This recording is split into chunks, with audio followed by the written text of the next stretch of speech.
이스라엘 백성들에게 있어서 이 여호와의 궤는 무엇을 상징합니까? 그들 가운데 여호와가 임재하고 계시고 여호와의 능력이 그에 임하고 있음을 의미합니다.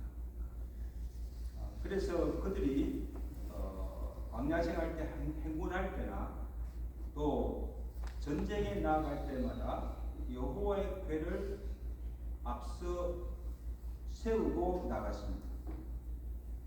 그래서 하나님께서 그들을 앞서 인도하시고 전쟁에 이기게 하신다는 것을 믿었기 때문에.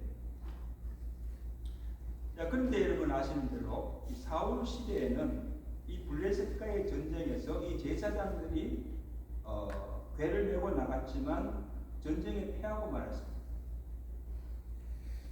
그리고 그 법궤마저 빼앗기고 아베나답 집에서 20년 동안이나 방치한 상태에 있었습니다. 그런데 여러분 이상한 것은 이스라엘 중에 20년 동안이나 여호와의 궤가 없어도 누구 하나 마음에 불편해하거나 죄책감이 없었습니다.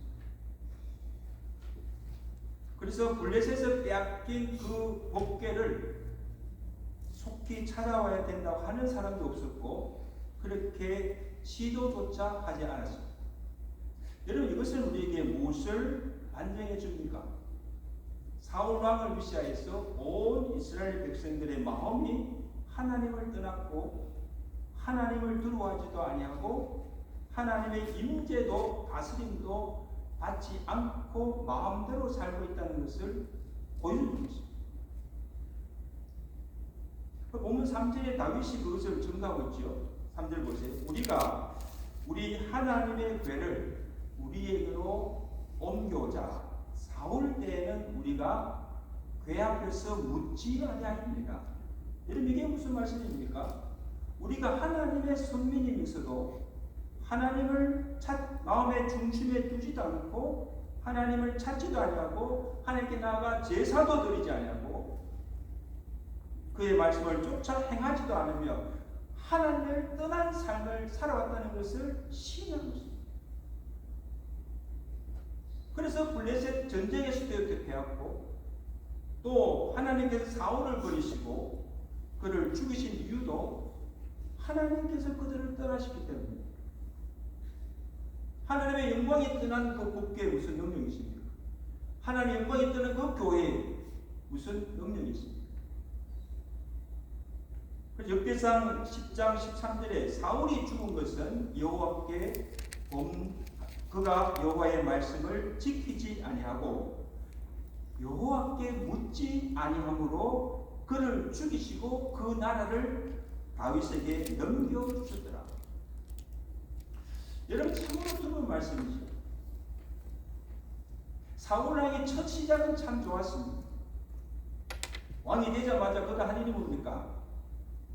여호와께 일천번째 감사의 제사를 드리고 여호와를 전심으로 경외하며 매사에 여호와께 묻고 그의 말씀을 쫓아 행하였으나 그대로 그렇게 하시면 얼마나 좋아요.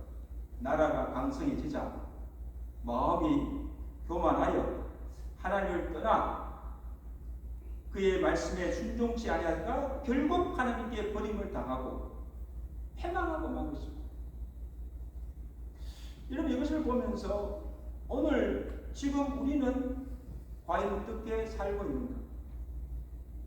처음 주의 종으로 부름 받을 때나 복귀할 때나 지금이나 우리가 여전히 두렵고 떨림으로 하나님을 경외하고 있는가?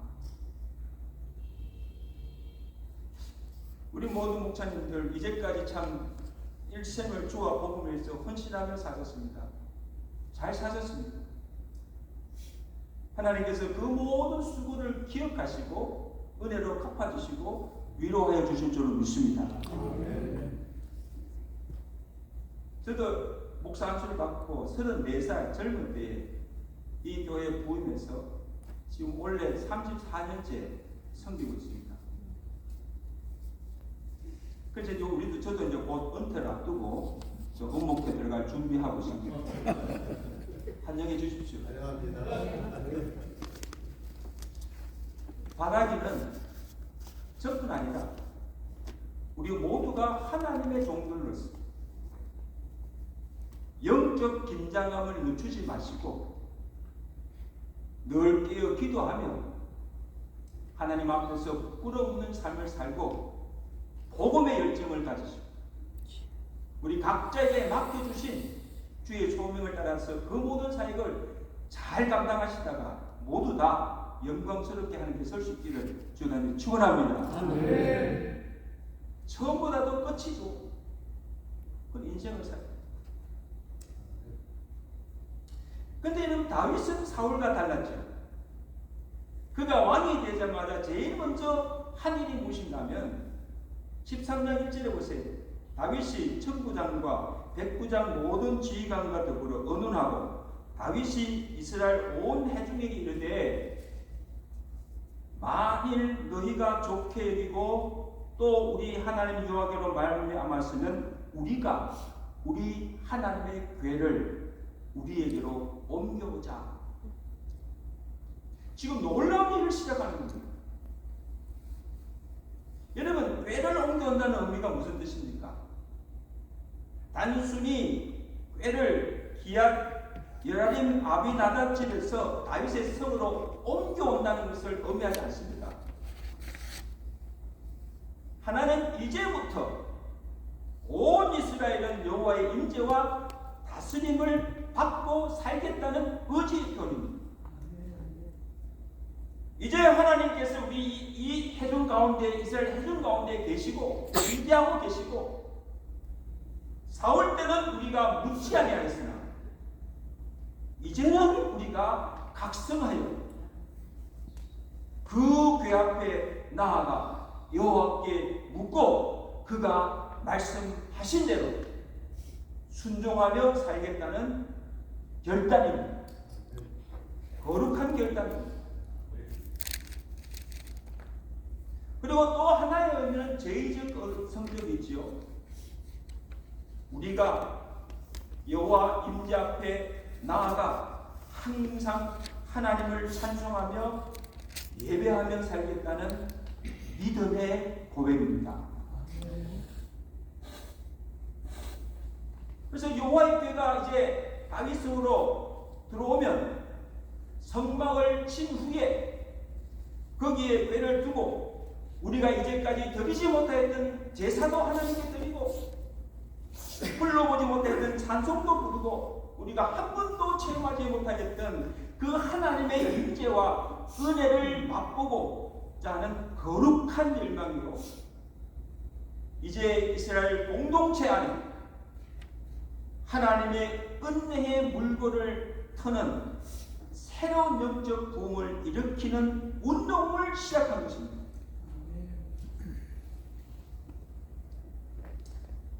어느 목사님께서는 이 다윗이 이 궤를 옮겨오는 일을 마중물에 비유했어요. 그 마중물이 무엇인지 아시잖아요. 우리 한국에 옛날에 수도물이 나오지 않을 때 그 우물에서 두레박을 넣어가지고 물을 길러서 이렇게 먹었잖아요. 근데 거기 조금 더 발전해가지고 펌프가 나왔어요. 그래서 펌프로 물을 이렇게 더 올려서 물을 사용했습니다.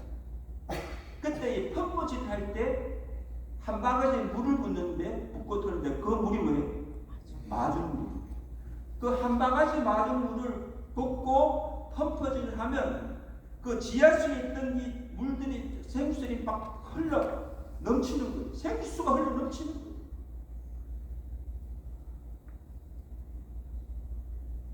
여러분 이것을 보면요, 우리 어느 단체나 교회도 무언가를 일을 하려면 또 새로운 일을 하려면 이 마중물 역할을 하는 사람이 반드시 있어야 됩니다. 그죠? 우리 음목회에도 있어야 되고 우리 교회에도 있어야 됩니다. 이런 사람이 있어야 일이 되는 거예요. 내가 먼저 수고하고 희생하고 봉사하고 섬길 때에 은혜의 물고가 터져서 생수의 강이 흘러 넘치며 기도의 물길, 성령의 물길이 타오르고 교회도 부흥하게 되는 줄 믿습니다. 아멘. 이게 부흥의 역사예요. 누군가가 시작해요. 누군가가 불씨가 돼야 돼요. 불씨. 마중물이 돼요. 여러분요, 이 다윗이 지금 여호와의 궤를 옮겨온 일이 결코 작은 일이 아닙니다. 사울 시대부터 끊어진 은혜의 물줄기를 트는 일이요, 하나님을 떠났던 백성들이 하나님으로 향하게 하는 영적 각성을 일으키며 온 나라 이스라엘 백성들이 사울의 길을 버리고 여호와 앞에서 정직히 행하는 다윗의 길로 가게 하는, 그래서 다시 한번 하나님의 인재와 축복을 불러오는 시발점이 된 줄로 믿습니다. 아멘. 그래서 이 여호와의 궤를 옮겨오는 그 일이 다윗에게만 아니고 온 백성들이 손이 여기며 무엇보다도 하나님께서 기뻐하시고 하나님께 영광을 돌린 일이 된 줄로 믿습니다. 다윗도 기쁘고 온 백성이 기뻐하지만 하나님께서 얼마나 기뻐하시겠어요. 이 온 이스라엘 백성들이 이제 하나님께로 돌아와 하나님을 온전히 경외하며 섬기는 것을 볼 때 그 하나님의 마음이 얼마나 흡족하시겠어요. 이 일을 지금 다윗이 시작한 거예요.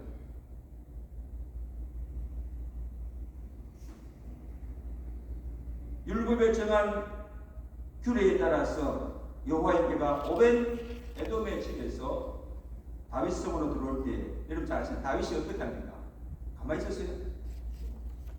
역대상 15장 29절을 보세요. 그 위에 보시면 여호와의 언약궤가 다윗 성으로 들어올 때에 다윗 왕이 일어나 춤추며 뛰노는지라. 왕이 너무 기뻐가지고 정신없이 춤을 추며 기뻐. 그리고 다윗 왕만 아니라 온 무리가 크게 기뻐했어요. 역사적인 날이죠. 역사적인 날이에요. 그리고 다윗이 그 궤를 장막 가운데 두고 번제와 화목제를 하나님께 드리고 여호와를 칭송하며 찬양하며 영광을 돌리고 여호와의 이름으로 백성들을 축복하는 것을 보고, 그 광경을 보면요 정말 영광스럽죠. 여호와께 번제를 드리고 온 백성들이 함께 찬송과 영광을 돌리고 다윗이 이스라엘 백성들을 축복하고 그런 역사적인 일이 일어납니다. 이제 다윗성에서부터 여호와를 예배하며 찬송하는 소리가 훌러 퍼지게 되고 이스라엘 성 안에서 은혜의 물고가 터지며 영적 부흥이 시작된 줄로 믿습니다.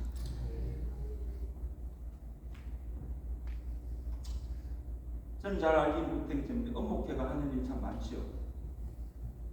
한 번씩 이렇게 모여서 교제도 하고 또 예배도 드리고 또 방문하는 교회를 이제 축복하고 이 친교를 가지는 것도 참 귀한 일입니다. 예, 저도 빨리 가고 싶습니다.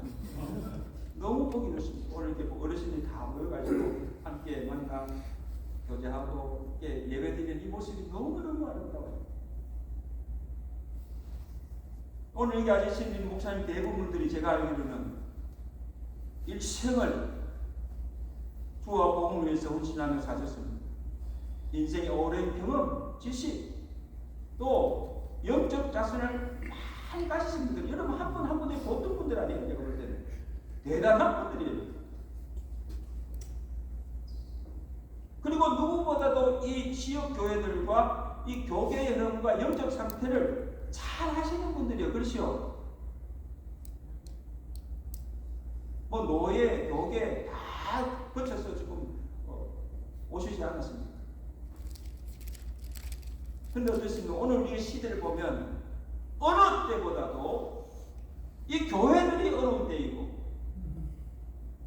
영적으로 침체되지 않습니까? 성당이 다 멈췄어요.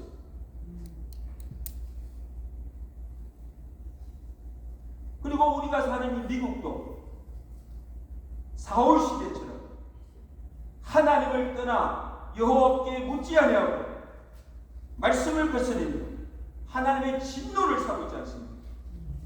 참으로 두렵고 안담한 일입니다. 교회를 바라보나 우리가 사는 미국 땅을 바라보나 어떻게 될지 참 그렇습니다.